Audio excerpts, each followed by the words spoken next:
The Grocery Meeting, a story by Rabbi Nachman Seltzer, author of the best-selling Incredible, from Volume 3 of I Have an Amazing Story for You.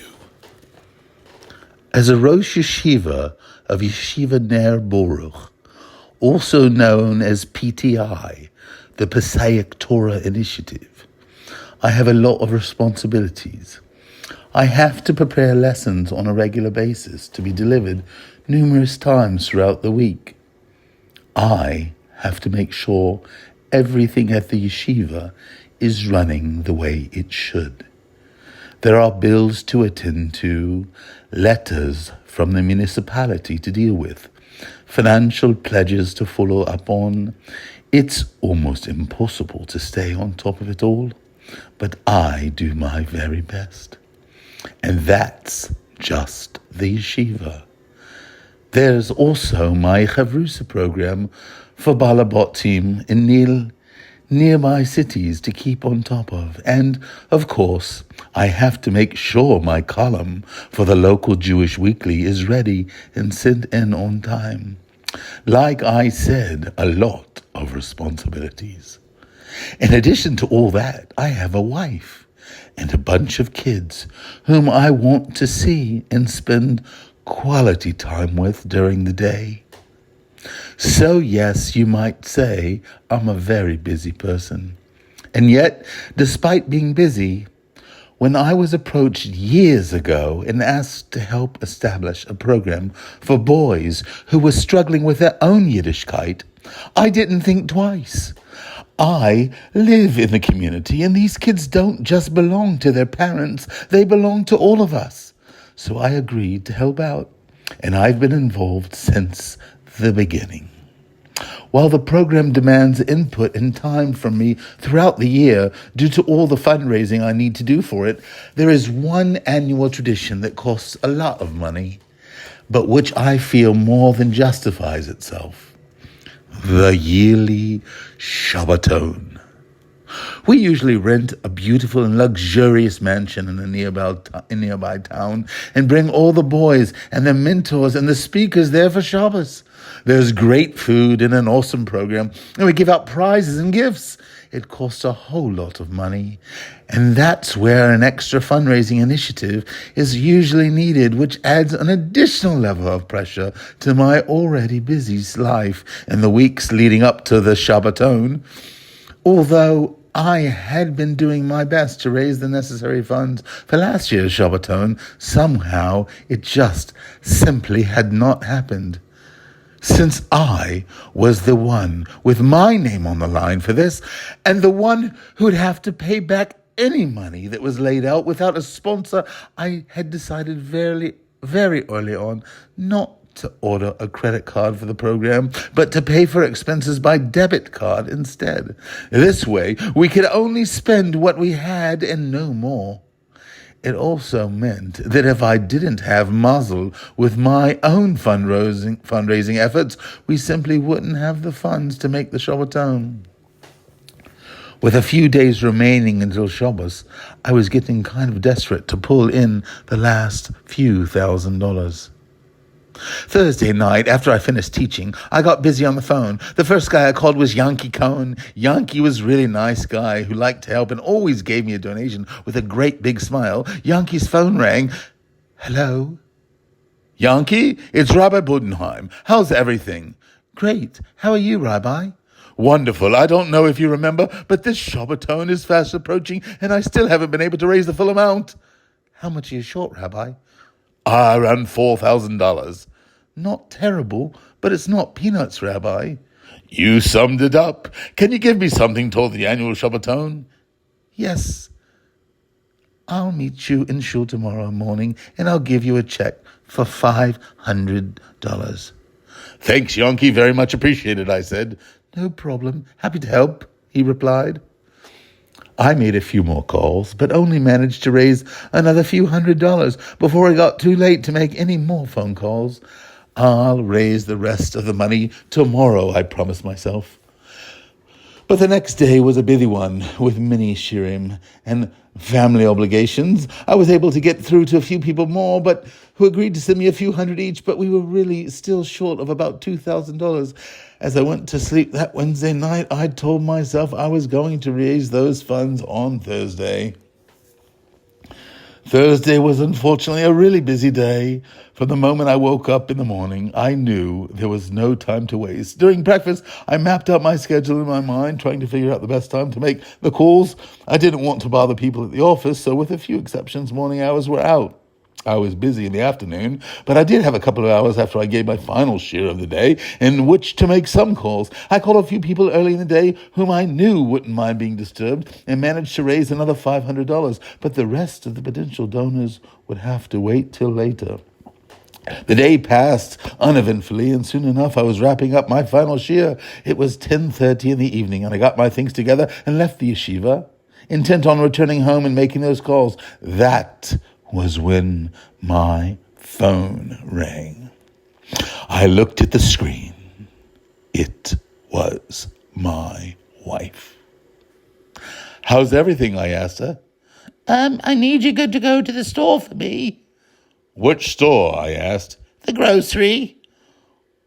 "Why do we have to go to the grocery? I thought we already bought everything we needed for the week," I asked innocently.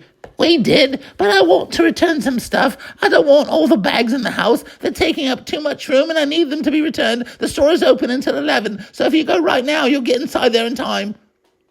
Inside my head, I couldn't help but hear that little voice saying, "What? This has to be done now? These bags have to return to the grocery store this second? They can't go back tomorrow morning? How am I going to find the time to make these phone calls? I've had a very short window of opportunity in which to make the calls and raise the money, and when that window is closed, it's closed. Goodbye, money." But this, of course, was my wife talking to me, and she had her reasons for wanting those bags out of the house. If that's what she wanted, that's what I was going to do. I could have told her that the bags were going to have to wait. After all, we needed to pay for the Shabbaton. But the thing is, that just isn't a good argument, the voice said inside my head. Not really. And I'll tell you why. See, your wife comes first, before everyone else.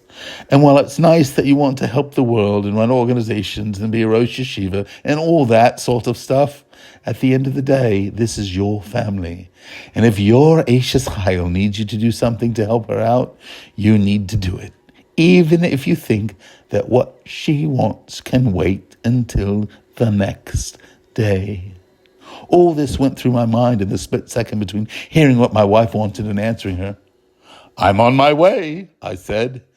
I'm not going to tell you that it wasn't hard for me, because it was. Ask any person you know how difficult it is to do something for someone else at the same time that you have a deadline hanging over your head. It's a real challenge. "Reb Yid," I said to myself, your wife is not the type of person who bothers her husband for no reason. This means that if she's calling you and telling you that the bags are bothering her where they are and need to be returned to the store, then for whatever reason, this is important and needs to be taken care of. True, to you it's not a big deal, but it's a big deal to her, and that's what matters here. But if you just told her about the phone calls, I thought to myself, she'd tell you to forget about returning the bags, the little voice countered. Exactly, I replied, and since that's the way she is such a Sedekis who only wants me to continue to spread the light of Torah, I'm not going to tell her that. Instead, I'm going to do what she asks of me. Do you know why? Because it's important to her.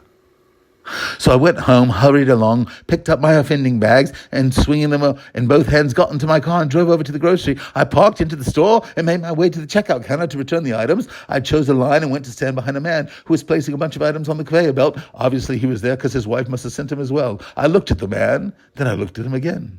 Oh my God. It was Dr. Rich Halper, and they called him Rich for a reason. My heart skipped a beat.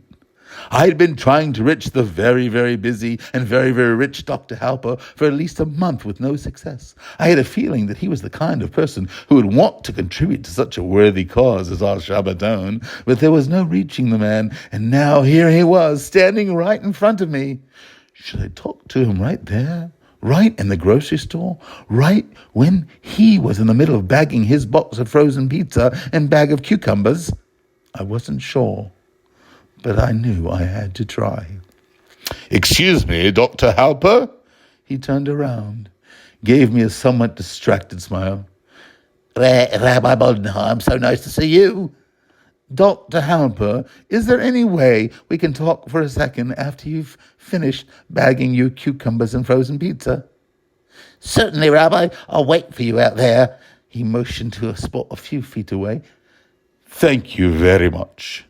He finished bagging all his items and paid for everything. Then he went to stand off to the side. Meanwhile, I took care of the reason why I had come to the store. After I was finished returning all the items my wife had asked, I was free. I made my way over to where Dr. Halper was waiting patiently for me. "Thank you for waiting," I told the doctor. My pleasure. What can I help you with? "Well, I know you're a very busy doctor," I said. "How do I know this? Because I've been trying to reach you for a few weeks now." I'm sorry that I haven't been able to get through to you, but here I am. How can I help you?" said the doctor. He was very curious, so I told Dr. Halper about all the programs that we ran through the year and how I normally managed to raise funds I needed. He was very interested, just like I thought he'd be, and asked me a whole bunch of questions. I then explained that our once-a-year Shabbaton was happening this week and how we took the boys and their mentors to a mansion a few miles away, a beautiful, gigantic 20,000 square foot mansion on J Quad in Muncie, owned by the former Dr. Citronenbaum, and gave them presents and made them feel so special. "But," I said to the doctor, "I'm still missing $1,500, without which I won't be able to pay for this luxurious mansion." The doctor stood for a few minutes.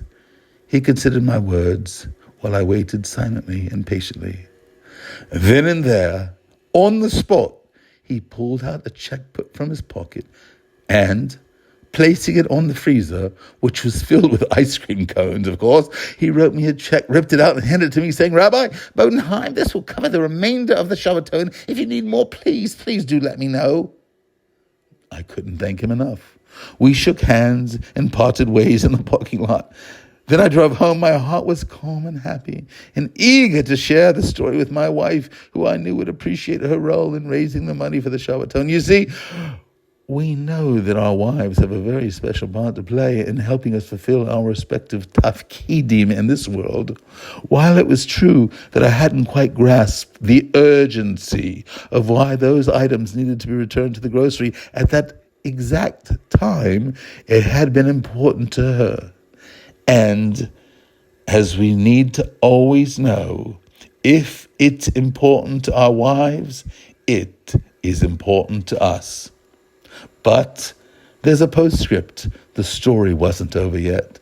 As I mentioned earlier, I write a column in a local newspaper, one that happens to be widely read in many, many communities in New Jersey. A while later, the Shabbaton was already a memory. I penned a piece in the paper sharing the story about my Thursday evening fundraising efforts, along with a Torah lesson on the weekly Parsha. A few days later, someone called me. Rabbi Bodenheim? "Yes," I said. This is Shalom Keithen. "What can I do for you, Reb Shalom?" So I was reading your Devar Torah in this week's paper, and it reminded me that I had a question for you. "Okay." Do you know Rev Daniel Yaakov Travis, the Rosh Kollel author and speaker from Yerushalayim? Yes. Rabbi Travis has spoken at our yeshiva more than once. Why do you ask? Well, Keeson went on, it's the end of the year, and I just made a cheshbon of how much mice I'd given out through the months, and it seems I still owe a nice amount, and I was wondering if I should send it to Rabbi Travis. Rabbi Travis is a Choshev Yid and a Marbitz Torah, and he's training future poskim for Klal Yisrael. It's a very good destination for your mice money. Thank you, Rabbi, He said. We were about to hang up when he suddenly said, Oh, and I also read your story about how you needed to raise money for the Shabbaton and how you didn't have enough, and it was already the Thursday night before the program, and how you ran into Dr. Halper. So I was wondering, do you need any MISA money for your program for kids at risk? I was shocked. Yes, I replied simply, I do. Well, then, I'll be sending you a check as well as soon as we get off the phone. After we hung up, I considered the entire chain of events, how I hadn't wanted to go to the grocery store, and how I couldn't understand why my wife was insisting that I go right then, and how her request was really the best thing for what I needed, not only then, but even afterwards. Then I went into the kitchen, and I asked her if there was anything she needed or wanted me to do for her. Because, hey, why not put a little money in the bank?